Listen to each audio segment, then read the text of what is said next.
जा रहा है। आज विश्व भारत की सैन्य ताकत के साथ ही सांस्कृतिक विरासत देखेगा। परंपरा के मुताबिक राष्ट्रपति रामनाथ कोविंद राजपथ पर तिरंगा फहराएंगे। झंडा फहराने के बाद राष्ट्रगान और 21 तोपों की सलामी दी जाएगी। इस बार जिन 17 राज्यों और केंद्र शासित प्रदेशों में झांकियां पेश की जाएंगी, उनमें गुजरात, असम, तमिलनाडु, महाराष्ट्र, उत्तराखंड, छत्तीसगढ़, पंजाब, त्रिपुरा, पश्चिम बंगाल, सिक्किम, उत्तर प्रदेश, कर्नाटक, केरल, आंध्र प्रदेश, अरुणाचल प्रदेश, दिल्ली और लद्दाख शामिल हैं। राष्ट्रीय समर स्मारक पर प्रधानमंत्री नरेंद्र मोदी देश के लिए बलिदान देने वाले नायकों को श्रद्धांजलि देने के साथ गणतंत्र दिवस परेड समारोह की शुरुआत करेंगे।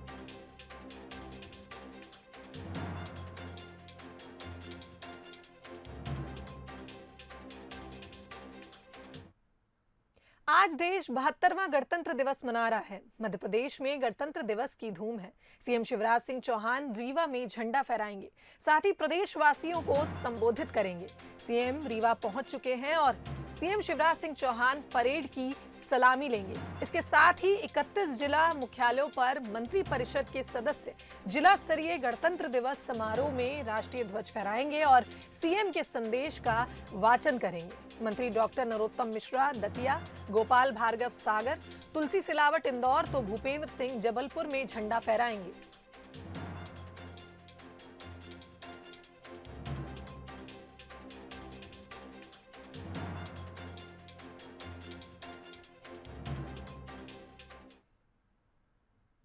सीएम भूपेश बघेल जगदलपुर में गणतंत्र दिवस के कार्यक्रम में शामिल होंगे। सीएम सुबह 9 बजे लाल बाग मैदान में गणतंत्र दिवस कार्यक्रम में ध्वजारोहण करेंगे और परेड की सलामी लेंगे। फिर शहीद जवान परिसर में शहीदों को पुष्पांजलि अर्पित करेंगे और मां दंतेश्वरी के दर्शन करने सीएम जाएंगे। वहीं इस दौरान प्रदेशवासियों को सीएम संबोधित भी करेंगे। वहीं स्पीकर डॉक्टर चरण दास महंत जांजगीर चांपा में तिरंगा फहराएंगे।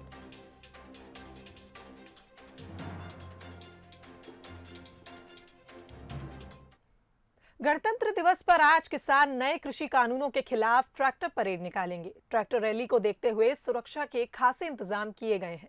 परेड पर ड्रोन से नजर रखी जाएगी, तो वहीं पुलिस सादी वर्दी में मौजूद रहेगी। दिल्ली पुलिस ने किसानों को 37 शर्तों के साथ परेड की अनुमति दी है।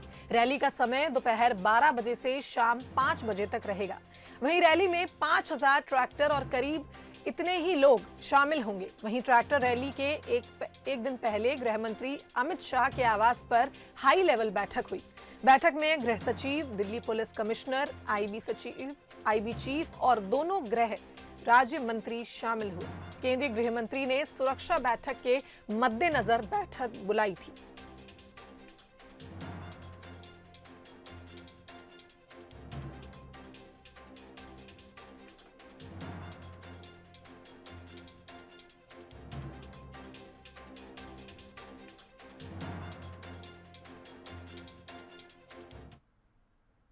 यहां रुकेंगे एक छोटे से ब्रेक के लिए। आप बने रहिए बंसल न्यूज के साथ।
पूरी दुनिया के लिए। हाँ, ऑरेंज कौन से कलर की दिख रही है?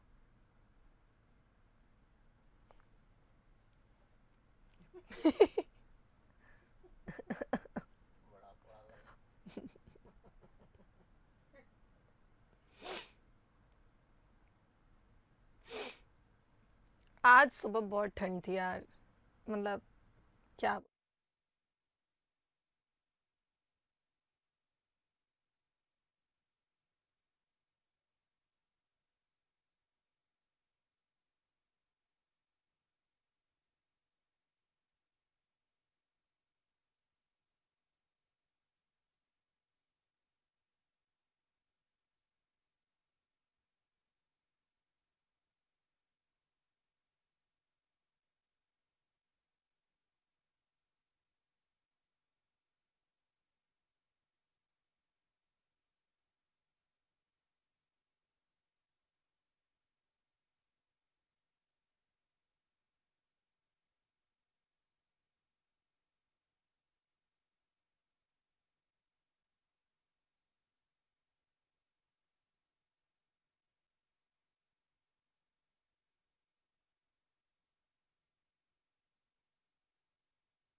ब्रेक के बाद आप सभी का स्वागत है। 26 जनवरी 1950 को पूरे देश में संविधान लागू हुआ था।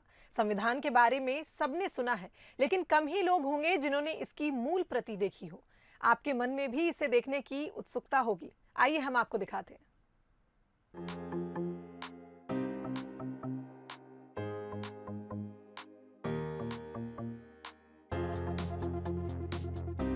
किताब पढ़ना एक अलग अनुभव है, उससे भी अलग है देश के संविधान की मूल प्रति को पलटना।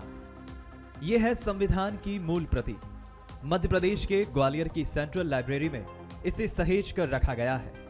इसे 31 मार्च 1956 को यहां लाया गया था। उस वक्त देश के अलग अलग हिस्सों में संविधान की कुल 16 मूल प्रतियां भेजी गई।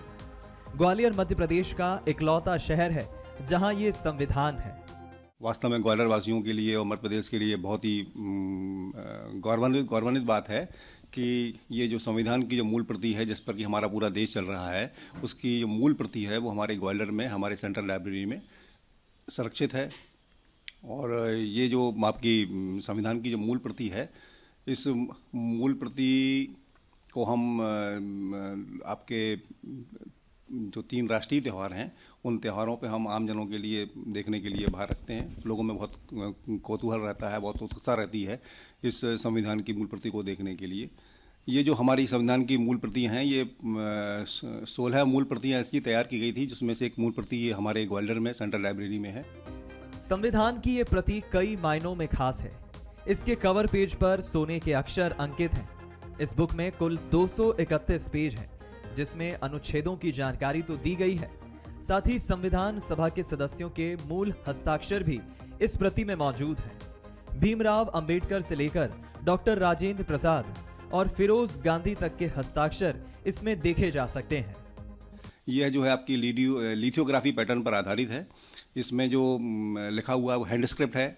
आपकी जो है गोल्डन इंक का इसमें उपयोग किया गया है।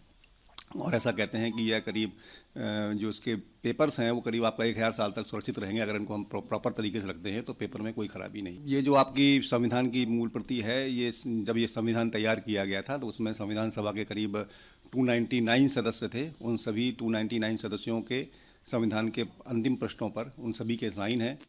संविधान सभा की पहली बैठक 9 दिसंबर 1946 को संसद भवन के सेंट्रल हॉल में हुई थी। संविधान सभा के कुल 389 सदस्य थे, लेकिन उस दिन 200 से कुछ अधिक सदस्य ही बैठक में मौजूद हुए। हालांकि 1947 में देश के विभाजन और कुछ रियासतों के संविधान सभा में हिस्सा न लेने के कारण सभा के सदस्यों की संख्या घट गई। दुनिया के सबसे बड़े लोकतंत्र के लिए संविधान निर्माण कोई आसान काम नहीं था। इसे बनाने में 284 सदस्यों का सहयोग रहा। 2 साल बाद 26 नवंबर 1949 पूर्ण रूप से संविधान तैयार हुआ। संसदीय समिति ने इसे 26 जनवरी 1950 को लागू किया। उस समय इसकी मूल प्रतियां बनाई गई थी, जिसकी एक प्रति आज भी ग्वालियर की सेंट्रल लाइब्रेरी में रखी हुई है। प्रहलाद सेन, बंसल न्यूज, ग्वालियर। देश के राष्ट्रपति रामनाथ कोविंद ने 72वें गणतंत्र दिवस की पूर्व संध्या पर लोगों को शुभकामनाएं दी। राष्ट्र को संबोधित करते हुए उन्होंने कई मुद्दों पर अपनी राय व्यक्त की। प्रेसिडेंट कोविंद ने कहा कि हर भारतीय उन किसानों को सलाम करता है जिन्होंने बड़े आबादी वाले देश को अनाज और डेयरी उत्पादों में आत्मनिर्भर बनाया।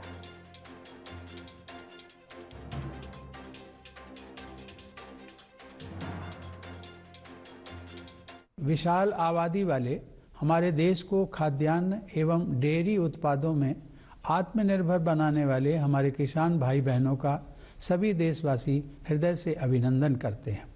विपरीत प्राकृतिक परिस्थितियों, अनेक चुनौतियों और कोविड की आपदा के बावजूद हमारे किसान भाई बहनों ने कृषि उत्पादन में कोई कमी नहीं आने दी। यह कृतज्ञ देश हमारे अन्नदाता किसानों के कल्याण के लिए पूर्णतया प्रतिबद्ध है। हमारी सेनाओं के बहादुर जवान कठोरतम परिस्थितियों में देश की सीमाओं की सुरक्षा करते रहे हैं। धरती, आकाश और विशाल तटीय क्षेत्रों में हमारे सेनानी भारत की सुरक्षा का दायित्व हर पल निभाते हैं। हमारे सैनिकों की बहादुरी, देश प्रेम और बलिदान पर हम सभी देशवासियों को गर्व है। दिन रात परिश्रम करते हुए कोरोना वायरस को डीकोड करके तथा बहुत कम समय में ही वैक्सीन को विकसित करके हमारे वैज्ञानिकों ने पूरी मानवता के कल्याण हेतु एक नया इतिहास रचा है। देश में इस महामारी पर काबू पाने में तथा विकसित देशों की तुलना में मृत्यु दर को सीमित रख पाने में भी हमारे वैज्ञानिकों ने डॉक्टरों, प्रशासन तथा अन्य लोगों के साथ मिलकर